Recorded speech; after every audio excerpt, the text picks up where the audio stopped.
Hi friends, எல்லாருக்கும் வணக்கம். Welcome back to mom 60. இன்றைக்கி நம்ம ஹெல்த்தியான ஒரு ரெசிபி செய்ய போகிறோம். அதுவும் ஒன்று பார்த்தீங்களா, மைதாலாம் சேர்க்காமல் வெறும் கோதுமை மாவுலேயே தான் 2 ரெசிபி செய்ய போகிறேன். இதுக்கு மைக்ரோவன் ஒட்டிஜி எதுவுமே தேவையில்லை. இதுக்கு நான் 4 கனிஞ்ச வாழைப்பழம் எடுத்திருக்கேன். அதாவது பார்த்தீங்களா, வீட்டில் நிறைய பழத்தை வாங்கிட்டு வந்து சன்னு போட்டுனா என்ன பண்ணுறதுன்னு தெரியாது. சாப்பிட்ட எவ்வளோதான் சாப்பிட்றது, அவ்வளோத்த சாப்பிட்டு மீதி இருந்தது என்ன பண்ணுறதுன்னு யோசித்தேன். கடைசியில் என் பொண்ணுக்கு பார்த்தீங்களா, இந்த பனானா கேக் ரொம்ப பிடிக்கும், வாழைப்பழ கேக்கு. அதனால் ஒரு 4 வாழைப்பழத்தை தோலெல்லாம் எடுத்து வச்சுக்கலாம். இதுக்கு தேவையான பொருள் வீட்டில் உள்ள பொருளை தான் நம்ம எடுத்துக்க போகிறோம். முக்கியமாக பார்த்தீங்கன்னா மைதாவே சேர்க்க போகிறதில்ல, ஹெல்த்தியாக கோதுமை மாவு தான். இதுக்கு 2 முட்டை எடுத்துக்கலாம். நீங்கள் 3 முட்டை வேணும்னாலும் நீங்கள் சேர்த்துக்கோங்க. நான் 2 முட்டையை ஒரு மிக்சி ஜாரில் உடச்சி சேர்த்துக்கிறேன். இப்போ பார்த்தீங்களா, நம்ம தனித்தனியாக ஒரு பாத்திரத்தில் போட்டு நம்ம கலக்கி செய்ய வேண்டிய ஒரே ஒரு மிக்சி ஜார் இருந்தால் போதும், ஈஸியாக செய்திடலாம். இப்போ பட்டர் எடுத்துக்கலாம். பட்டர் 2 டேபிள் ஸ்பூன் அளவுக்கு அதிலே சேர்த்துக்கிறேன். பட்டர் சேர்த்துக்கோங்க. அது கூடயே பார்த்தீங்களா நம்ம சுகர் எடுத்துக்கலாம். இல்லை ஒரே கப்புலேயே மாவு எது அளக்குறோமோ அதிலே அளந்துக்கலாம். இது ஒரு 2 டேபிள் ஸ்பூன் இருக்கிற அளவுக்கு இருக்கும். நான் போட்டுறேன் பட்டரு. அதுக்கப்புறம் பவுடர் பண்ண சுகர் நான் இதில் 3/4 கப் எடுத்திருக்கேன். அதாவது 3/4 டம்ளர். இந்த கப்பில் தான் அளக்க போகிறேன். ஏற்கனவே பவுடர் பண்ணி நான் வச்சுருக்கேன், அதனால் அந்த சுகரே நான் எடுத்துக்கிட்டேன். நீங்கள் வேணும்னா பவுடர் பண்ணி எடுத்துக்கோங்க. அப்புறம் ஆயில் பார்த்தீங்களா, ஒரு 1/2 கப்பு ஆயில், அதே கப்பில் 1/2 கப்பு ஆயில் ஊற்றுறேன். நீங்கள் அது கூட இது குறைச்சோ எப்படி வேணால் நீங்கள் சேர்த்துக்கோங்க. இப்போ அதே டம்ளரில் தான் மாவும் எடுக்க போகிறோம். இப்போ இதை நம்ம இப்போ வாழைப்பழத்தெல்லாம் கட் பண்ணி அது கூட சேர்த்துக்கலாம்.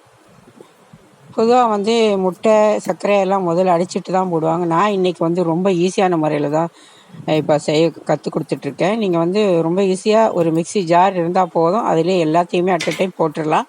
மாவு மட்டும் தான் கடைசியில் சேர்க்க போகிறோம். இப்போ மிக்சியில் இதில் வச்சு நம்ம அடித்து எடுத்துக்கிட்டோம். ஃபஸ்ட்டு பாயிண்டில் வச்சு அரைச்சி எடுத்துக்கிட்டேன். வெனிலா எசன்ஸ் பார்த்தீங்களா, ஒரு 2 டீஸ்பூன் போட்டுக்கலாம். அந்த மூடியிலே 2 மூடி ஊற்றிருக்கேன். அது 2 ஸ்பூன் இருக்கும்.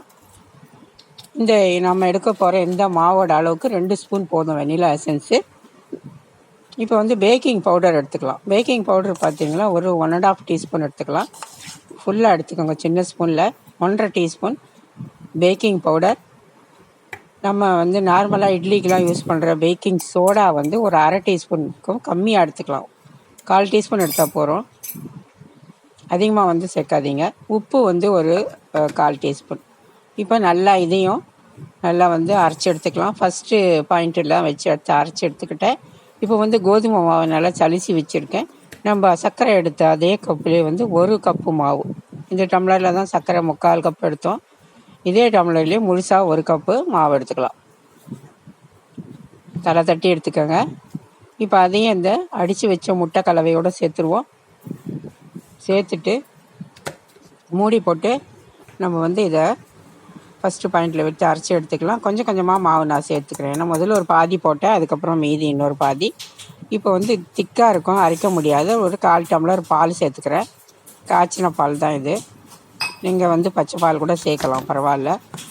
இப்போ இதையும் நல்லா பிளெண்ட் பண்ணி எடுத்துக்கலாம் மிக்சியில். இப்போ எல்லாம் அரைச்சி எடுத்துட்டேன். இப்போ ஒரு அடிகனமான ஒரு ஸ்டீல் பாத்திரம் எடுத்திருக்கேன். நீங்கள் அலுமினிய பாத்திரம் இருந்தால் கூட வச்சுக்கோங்க, பெஸ்ட்டு. அதில் லைட்டாக எண்ணெய் தடவிட்டு பட்டர் பேப்பரை கட் பண்ணி போட்டிருக்கேன்.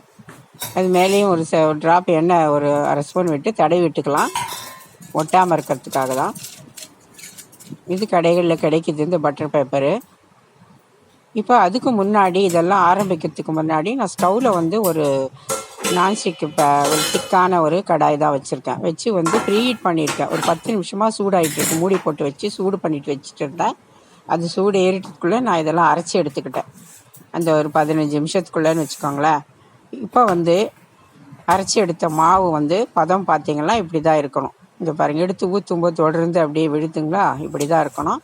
இப்போ நம்ம பட்டர் பேப்பர் போட்டு வச்சுருக்க பாத்திரத்தில் இந்த மாவை சேர்த்துடலாம். மாவை சேர்த்துட்டு டேப் பண்ணி விட்டுக்கணும். சும்மா அடிகனமாக இருக்க பாத்திரம் கண்டிப்பாக எடுத்துக்கோங்க. நான் ஸ்டீல் எடுத்திருக்கேன்னா காரணம் அடிகனமாக இருக்கிறது எடுத்திருக்கேன் நான். இல்லாட்டி உங்களுக்கு கொஞ்சம் தீயறதுக்கு வாய்ப்பு இருக்குது.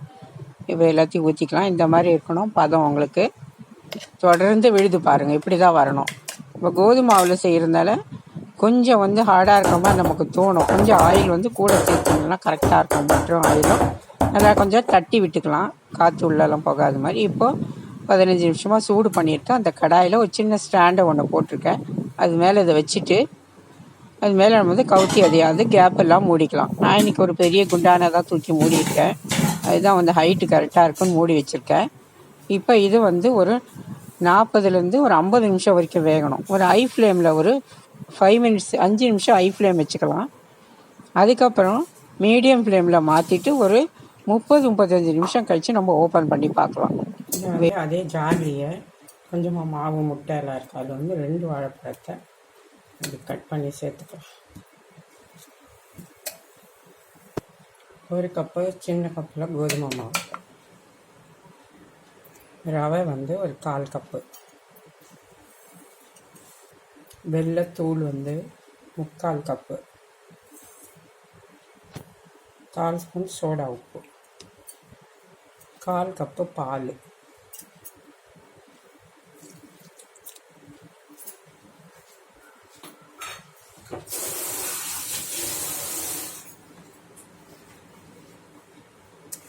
இதை வந்து நைஸாக அரைச்சிக்கலாம். 1/4 கப்பு தண்ணி சேர்த்துக்கலாம். இப்போ நல்லா அரைச்சாச்சு. அப்படியே ஒரு பாத்திரத்தில் மாற்றிடலாம். நான் பால் இல்லை சாரி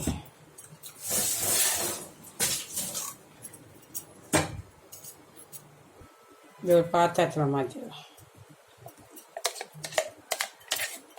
அப்படியே இருக்கட்டும். இது ரொம்ப திக்காக தான் கொஞ்சமாக தண்ணி சேர்க்கலாம்.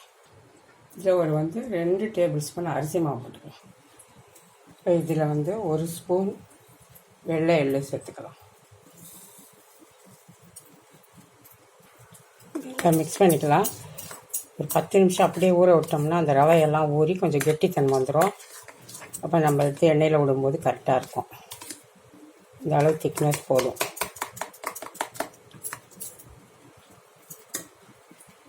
நான் வந்து ஒரு 1/4 கப் அரிசி மாவு போட்டேன். இப்போ வந்து எண்ணெய் வந்து காய வச்சுட்டேன். அதாவது வந்து நம்ம வந்து இந்த மாதிரி கரண்டி இருந்தால் கூட தட்டையை எடுத்து அதிலே வச்சு சூடு பண்ணிவிட்டு எடுத்து நம்ம இந்த கரண்டியில் கூட ஊற்றலாம். கொஞ்சம் லேட்டாகும், பொறுமையாக பண்ணணும்.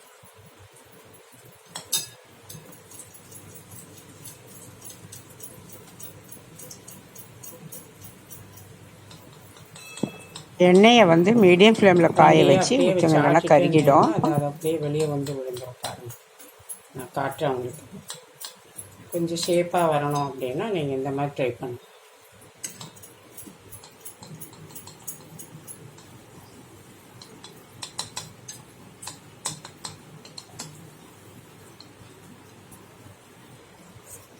அப்படி இல்லைன்னா நீங்கள் இப்படி தட்டையாக கூட விடலாம்.